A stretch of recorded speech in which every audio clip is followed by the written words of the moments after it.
अल्हम्दुलिल्लाह। तारीफ और शुक्र सिर्फ अल्लाह के लिए ही है। दरूद और सलाम तमाम नबियों और रसूलों पर। क़ाल अल्लाह सुब्हानहु व तआला फ़ी कुरानिल मजीद फ़अऊज़ु बिल्लाहि मिनश शैतानिर रजीम बिस्मिल्लाहिर रहमानिर रहीम व नज़्ज़लना अलैकल किताब तिब्यानन लिकुल्लि शैइन व हुदन व रहमतन व बुश्रा लिल मुस्लिमीन।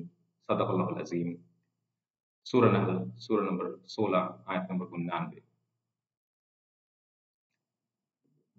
प्रिय भाइयों और बहनों, प्यारे भाइयों और बहनों, अस्सलामु अलैकुम व रहमतुल्लाहि व बरकातहू। मैं एक डिलेमा में था, यानी कि दुविधा या अलमिया में था कि सूरह कहफ का जो ज्ञान है, इल्म है, ये पाने के बाद क्या आप इसको डिसेमिनेट या आगे पहुंचाना भी चाहिए, या फैलाना भी चाहिए, या इसको विथहोल्ड करना चाहिए, समेट के रखना चाहिए। और ये मैं किस लिए कह रहा हूँ, और ये इसलिए कह रहा हूँ क्योंकि सूरह कहफ की जो स्टोरी है, खिज़र अलैहिस्सलाम की स्टोरी, उसी में अगर स्ट्रैटेजी देखा जाए खिज़र अलैहिस्सलाम का, तो उसमें कुछ ऐसा ही वो करते हैं। मेरे कुछ करीबी एसोसिएट्स, दोस्त, उन्होंने कहा कि हम बेनिफिटेड हुए, हम इससे फ़ायदा उठाएँ, जो नॉलेज, जो ज्ञान, जो इल्म अल्लाह सुब्हानहू व तआला ने आपको सूरह कहफ के बारे में दिया है, सूरतुल कहफ़ी, सूरह कहफ के बारे में दिया है, ख़ासकर और आम तौर पर जो आखिरुज़्ज़मान और इस्लाम का नॉलेज या ज्ञान आपको दिया गया है। तो ये कोशिश करना चाहिए कि ये ज्ञान एक्सेसिबल हो, लोगों के पास पहुँचने का एक ज़रिया हो। तो फिर मैंने भी कहा ठीक है, तो लेट इट बी एक्सेसिबल। ये एक्सेसिबल यानी कि लोगों के पास पहुँचने का एक ज़रिया तो होना चाहिए।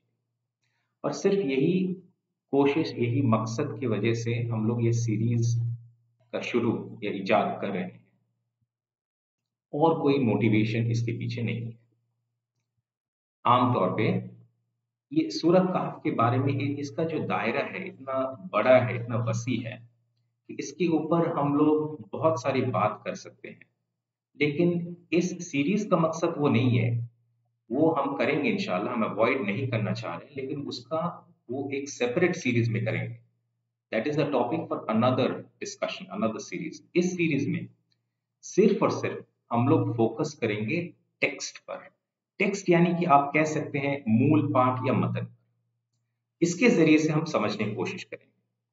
तो प्राइमरीली क्या है? टेक्स्ट है, और सेकेंडरीली हम लोग इसका ट्रांसलेशन भी समझेंगे, यानी कि अनुवाद या तर्जुमा भी समझेंगे। लेकिन उसका आधार, उसका बेसिस वो मूल पाठ या मतन ही रहेगा।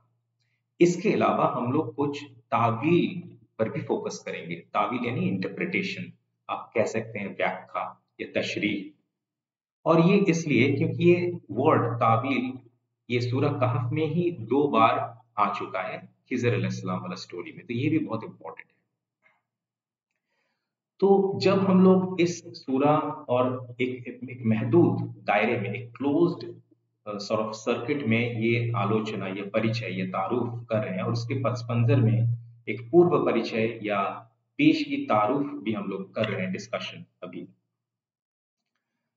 तो ये जो सूरह है, इसका बारीकियों, इसका जटिलता, इसका पेचीदगियों, इसका गहराई, इसका भव्यता, इसका महिमा, इसका अज़मत, इसका हिकमत अमली, यानी कि इसका स्ट्रैटेजीज़, ये सारी चीज़ों को समझना ज़रूरी है। और ये इसलिए है क्योंकि मोहम्मद सल्लल्लाहु अलैहि वसल्लम ने कहा, ये सूरह पढ़ा करो। ऐसा करोगे तो दज्जाल के फितने से दूर रहोगे, यानी कि अपने आप को बचा सकोगे। तो हम ये सवाल करते हैं, और करना भी चाहिए, कि मोहम्मद सल्लल्लाहु अलैहि वसल्लम ने जो कहा, सिर्फ उस पे अमल करना ही काफ़ी है क्या, या नहीं है? हम बताते हैं कि ऐसा एग्ज़ैक्टली अगर हम लोग फ़ॉलो करने की कोशिश करेंगे, तो ये कुछ इसमें से फायदा नहीं होने वाला है। तो मैं कौन हुआ तो मोहम्मद सल्लल्लाहु अलैहि वसल्लम का बात खंडन करके, तोड़ के नया बात लाऊं? मैं कोई नहीं होता और मैं कुछ नया बात ला भी नहीं रहा। मैं सिर्फ ये बोलने की कोशिश कर रहा हूँ कि मोहम्मद सल्लल्लाहु अलैहि वसल्लम ने जब ये बात कहा, तो उसका जो एड्रेसीज थे जिसको ये बात कहा गया, उनका लोकल लैंग्वेज अरबिक था, अरबी था। तो उनका पढ़ना, उनका समझना हुआ करता था। लेकिन हमारे लिए ऐसा सिचुएशन नहीं है, ऐसा माहौल नहीं है। हमारे लिए, at least for the majority of us, अक्सर लोगों के लिए ऐसा सिचुएशन बिल्कुल भी नहीं है।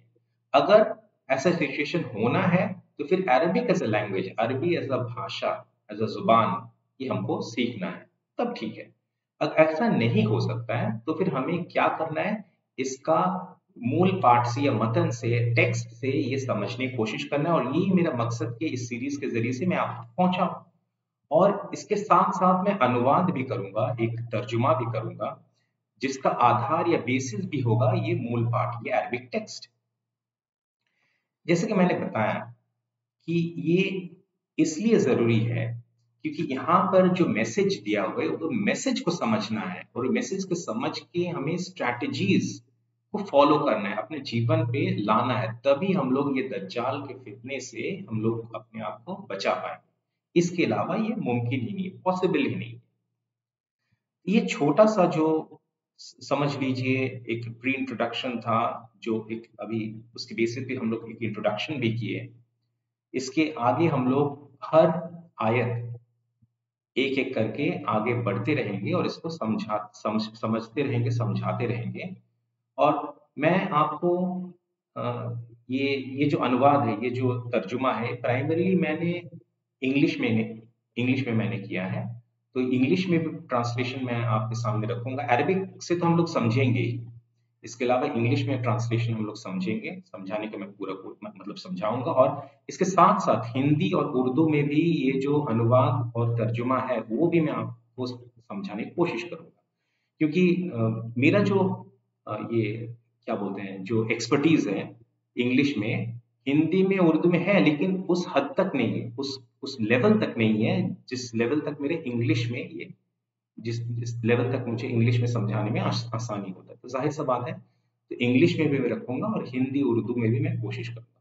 तो ये चीजें अगर हम लोग दिमाग में रखें, जहन में रखें, तो फिर ये पूरा सीरीज को फॉलो करके हम लोग बहुत आसान होगा।